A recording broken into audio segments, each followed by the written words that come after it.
Hello, everyone. We will talk today about Tristan da Cunha, the most remote inhabited island on Earth.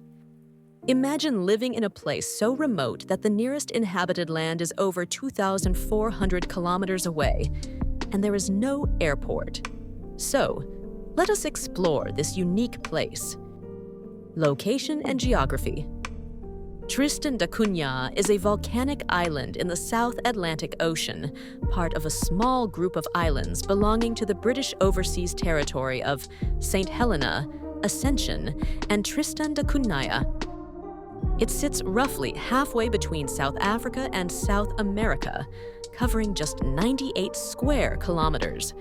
The island's landscape is dominated by Queen Mary's Peak, a volcano that rises 2,062 meters above sea level. History. Portuguese explorer Tristan da Cunha spotted the island in 1506, but it remained uninhabited for centuries because of its isolation. The first permanent settlers arrived in the early 19th century. They were British garrison troops, whalers, and shipwreck survivors.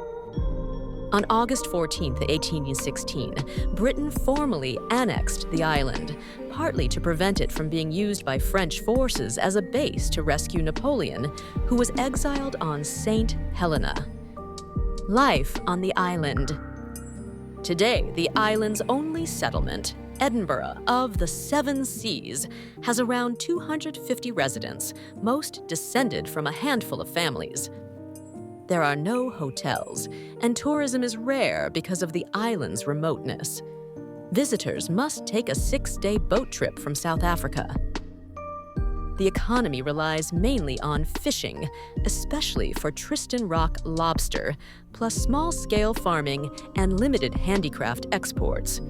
The community operates cooperatively, sharing resources and land. Modern amenities like the internet and satellite TV exist, but life is still simple and tightly knit, with everyone knowing each other. Challenges and resilience. Isolation brings challenges. For instance, medical emergencies often require long evacuations by ship. Supply deliveries arrive only a few times a year. The islanders have also faced natural disasters, most notably in October 1961, when a volcanic eruption forced the entire population to evacuate to England for 2 years, before returning. Despite these hardships, the community remains resilient, valuing self-reliance and cooperation. Ecology and conservation. Tristan da Cunha is a haven for wildlife, home to millions of seabirds, including the endangered northern rockhopper, penguin.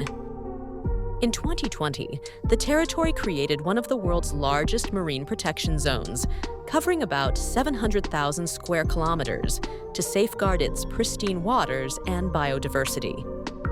Tristan da Cunha may be the most remote inhabited place on Earth, but it thrives as a small, close-knit community surrounded by nature's beauty. In a world of constant connection, perhaps there is something valuable in the quiet resilience of life on this tiny volcanic island. Tell us, would you like to live on Tristan da Cunha? Share your thoughts below.